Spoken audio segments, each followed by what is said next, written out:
So a Donald Trump-Joe Biden rematch is the most likely scenario for the 2024 election as of right now. And that's one of the reasons why I decided to revisit this matchup in a 2024 prediction video.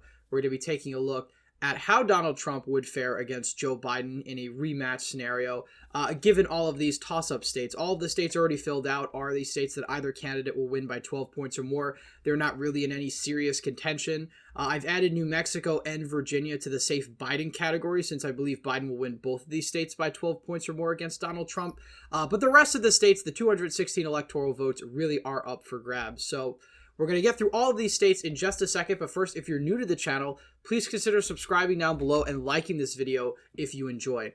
So we're going to start off with the state of Nevada and work our way east across the country. Nevada is a state that has continually trended more and more Republican since 2008 on the federal level. Of course, back in 2016, Donald Trump only lost the state of Nevada by 2.4%. That's a significant improvement over Romney losing the state by around 7%, and of course, McCain losing the state by a safe margin. Fast forward to 2020, and 2020 really confirmed that Nevada's trend to the right wasn't just a fluke in 2016 the way it was in Minnesota. I mean, Donald Trump got closer in Minnesota than he did in Nevada, but the difference was Minnesota's result was more so due to the fact that Hillary Clinton was a really bad candidate and a bad fit for Minnesota, rather than the state actually trending right as a whole. Whereas in Nevada, 2020 sort of confirmed that this was indicative of a broader trend. And even 2022, which again, midterm elections aren't always indicative of the presidential elections that will follow them. But if you take a look at the results here, Catherine Cortez Masto was the incumbent Democrat here, and she only won this state by 0.8% of the vote, despite the fact that Roe v. Wade was a pretty big issue in the 2022 midterms. And Nevada is statistically one of the most pro-choice states in the entire country. So this really goes to show you that perhaps if this was an open race, perhaps if Laxalt had a bit more funding or a different campaign, could have won this state. I mean, Joe Lombardo on the same exact ballot beat incumbent Governor Steve Sisolak by 1.5%. So while Nevada is trending in this direction, I don't really see room to grow for Donald Trump in the suburbs in particular. Again, Donald Trump is an extremely polarizing figure. He's a figure that 99.9% of Americans already have their minds made up about, and thus I really don't see much room to grow. In fact, I only really see Clark County and Washoe County getting more Democratic as opposed to where they were back in 2020. So while I still think Nevada would be pretty close in this scenario, I think Joe Biden at this point in time would probably win Nevada by around 3, maybe 4 percentage points against Donald Trump.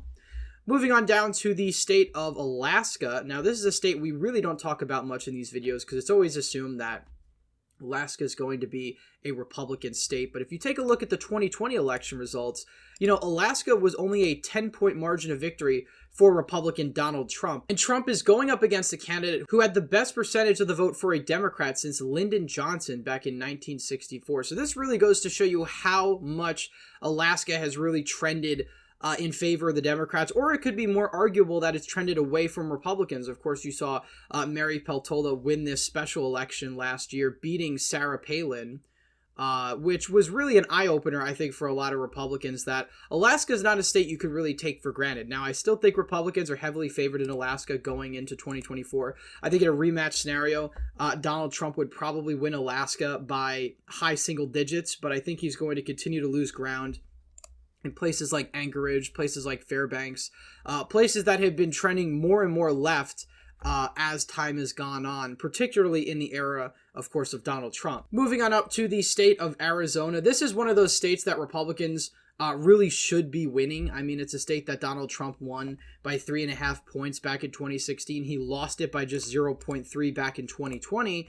And ultimately, this has put the state really in the complete toss-up category for 2024. Now, the 2022 results have sort of indicated that there's no noticeable trend back towards the GOP since Biden's election. Mark Kelly, the incumbent Democrat, winning re-election by almost 5 percentage points against Blake Masters. And of course, Katie Hobbs beating Kari Lake in the governor's race really highlighted the fact that Arizona is becoming a more difficult state for Republicans to win. And it's not because the demographics of the state are so against Republicans, but it's more so Republicans are putting forth very bad candidates for the state, Kerry Lake being a prime example. These sort of Trumpian candidates, Trump himself, never really play well in Arizona. So I think in a rematch between Donald Trump and Joe Biden, I could actually see the state of Arizona potentially even voting to the left of Nevada, going to Joe Biden by around 3 or 4 points. So similar to what we had, of course, in Nevada. Moving down to the state of Texas, this is a state that Republicans, I still think, have an edge in, but it's a state that Republicans have been losing ground in. Of course, back in 2012, you had Mitt Romney winning Texas by 15 points. Donald Trump only wins Texas by 9 points in 2016.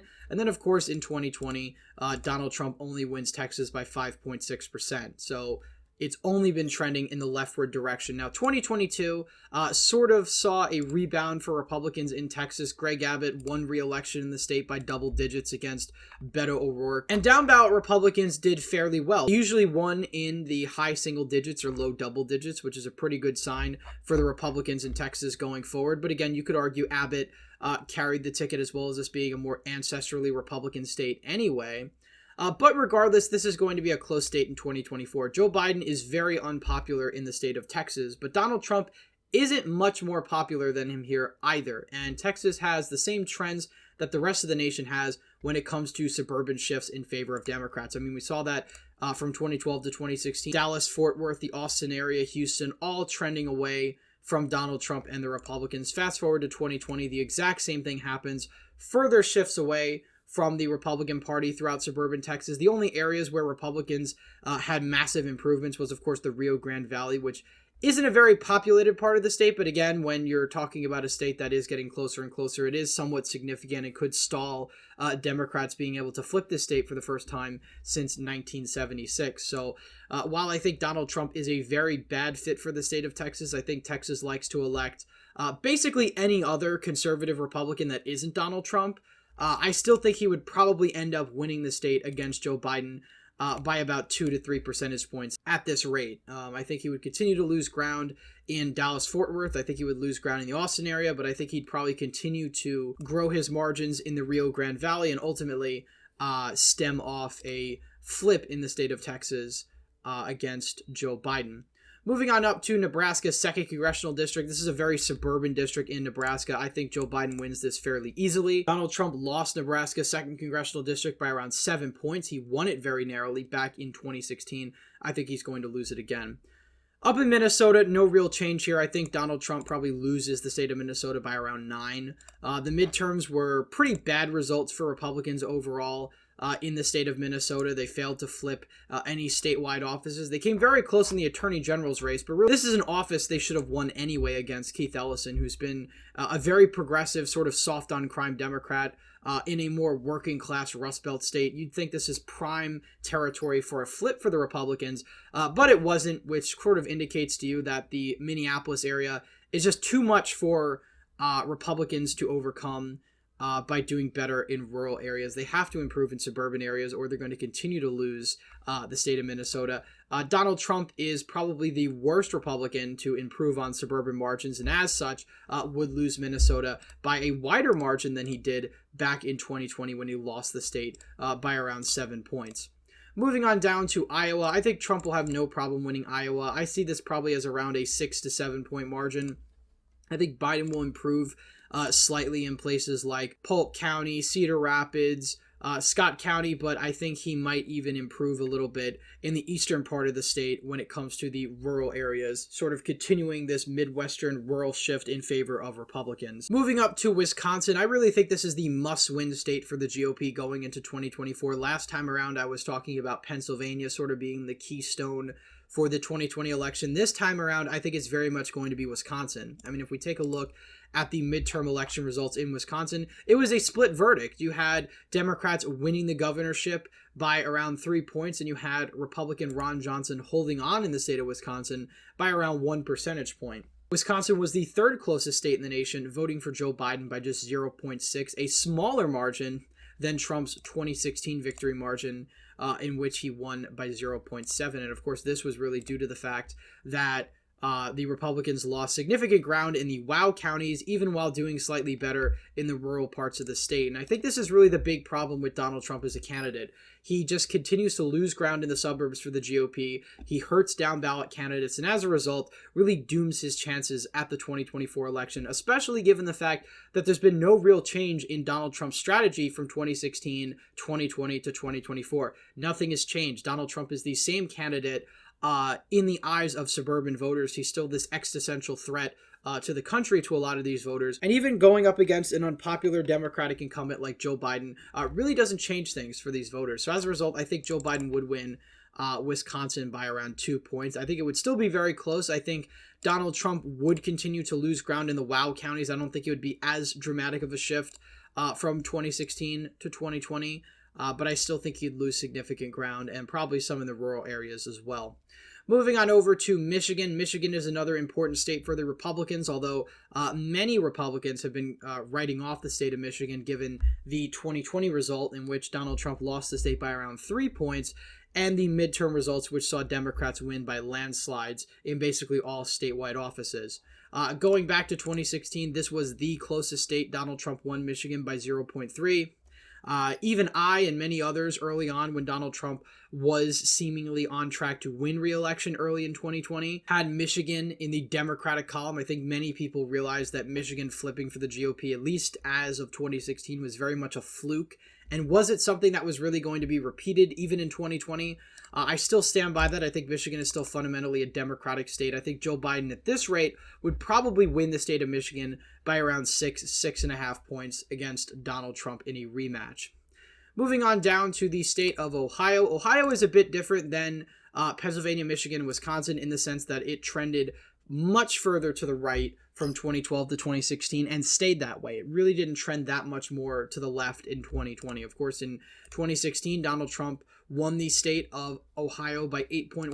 In 2020, he won the state by the exact same margin. So while the nation had moved several points to the left from 2016 to 2020, Ohio stayed about an 8-point margin for Republicans, really indicating that this is a state they more or less could rely on at this point. They really don't need to campaign in Ohio anymore. And I think even in a rematch between Donald Trump and Joe Biden, with Donald Trump being more unpopular now than he was in 2020, I still think he'd hold on to the state by around 6 to 7 points. I think he would probably lose places like Delaware County, a suburban county outside of Columbus, and do slightly worse in all of the other urban suburban counties. But I think he could potentially even gain a little bit of ground in northeastern Ohio, even with losses around the rest of the state, which would put him at around a 6 to 7 point margin of victory.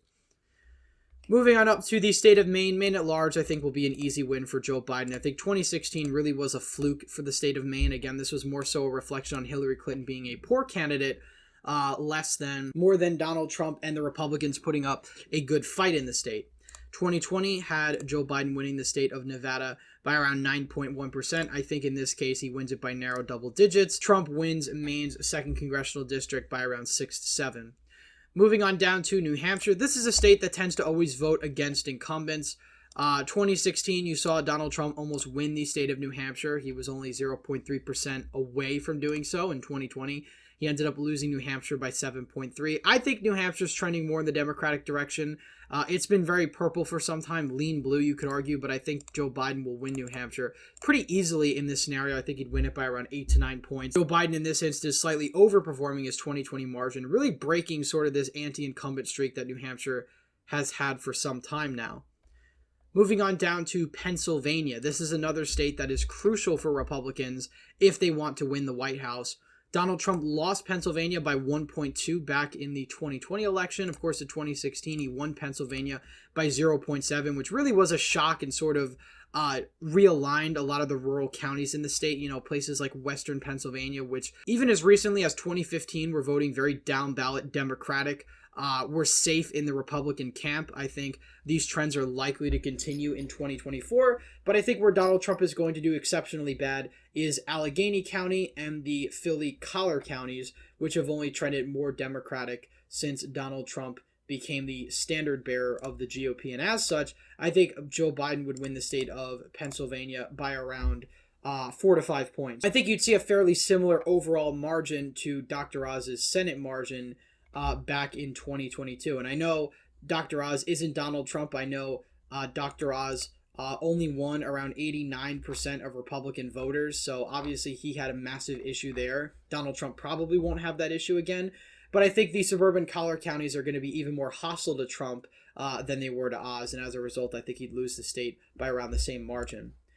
Moving on down to North Carolina, this is a state that in the previous prediction I had going narrowly blue. I think I'm probably going to stand by that. Again, North Carolina is trending leftward, albeit a little bit more slowly than some of the other states we've been talking about, Arizona, Texas, but this is certainly a state where Donald Trump has a major issue. While North Carolina cities and suburban counties are fairly blue now, we saw that in 2020 with Donald Trump only winning North Carolina by 1.3%, but he sort of held on with a lot of these ex-urban counties. I think in 2020, he's going to continue to slide in these ex-urban counties. Places like Cabarrus County will probably get in the low single digits for Donald Trump. Union County is going to be dragged below 60%, and ultimately, I think Joe Biden would narrowly win the state of North Carolina. Very, very narrowly, probably similar to the sort of Obama-McCain margin. But I think Trump is going to slide enough in the suburbs and won't have enough ground to make up in the rural areas that he is at serious risk for losing the state. And at this point in time, I think actually will lose the state of North Carolina. Moving on down to South Carolina. Technically, in 2020, according to my characterization, South Carolina was not a safe state. Donald Trump only won South Carolina by 11.7%.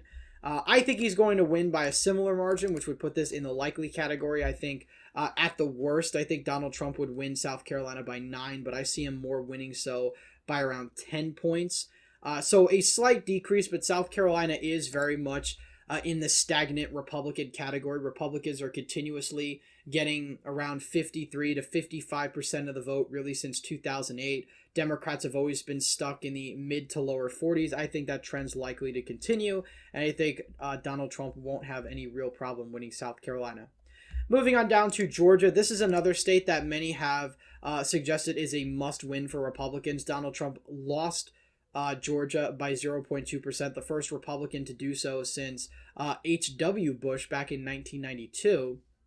And this, again, sort of highlights the trends we've been talking about, the suburbs trending massively away from Republicans. Georgia is a massively suburban state. I believe around 6 million Georgians, or about 60% of the population, lives in and around the Atlanta metro area, which has been zooming towards the left since really the 2004 election, and that really has no sign of stopping. Herschel Walker in 2022 did even worse in these counties than Donald Trump did, and there's really no sign that Donald Trump is going to do any better in the state of Georgia. You know, this is a state that widely rejects these sort of Trumpian candidates overall. You know, this is a state that re-elected Brian Kemp by almost 9 percentage points, and at the same time, Herschel Walker, the Trump-endorsed candidate, loses by around 3 points on the ballot. So I think Joe Biden would win Georgia against Donald Trump. I think he'd do so by around 2 to 3 points. He'd continue shifting the Atlanta suburbs more and more towards the left, and Donald Trump really wouldn't be able to counter that with the rural areas in Georgia. Finally, we go down to the state of Florida. This is a state that I think a lot of people are misunderstanding. Many people have this illusion that Florida is now a safe Republican state because DeSantis won re-election there by over 19 percentage points. But I think that's much more due to DeSantis' popularity in the state and generic Republicans' popularity in the state than it does with Donald Trump's. Now, Donald Trump did improve his margins in Florida as opposed to these other states. He only won Florida by 1.2 back in 2016, and in 2020, he won the state of Florida by over 3 percentage points. So I do think Donald Trump would win the state of Florida again. I think he would do so by a lean margin. I think this is mainly because he'd probably still continue to do better in Miami-Dade, while also losing more ground in places like Pinellas County, Osceola County, Seminole County. So Trump would continue to slide in these suburban counties, but he would probably be bailed out by Miami-Dade County, trending more in favor of Republicans. And of course, this is a county that Ron DeSantis won by 11 points. I believe Rubio won it by 9 back in 2022. So that puts Joe Biden at 319 electoral votes to Trump's 219. This is the exact same electoral map as 2020, minus North Carolina. This is really the way I see things going right now. Trump has a lot of work to do to sort of win back suburban voters, independent voters. And right now, based on the campaign that he's running, I don't think that's going to happen. I can only see a lot of these states trending more and more towards the left. Again, in 2020, Donald Trump had the advantage of being the incumbent president. He doesn't have that advantage anymore, and I think that's really going to show in 2024. Anyway, that's it for today's video. Please leave a thumbs up if you enjoyed, subscribe to the channel, hit the bell notification so you don't miss any more videos I put out. As always, again, thank you all for watching, and I hope to see you in the next one.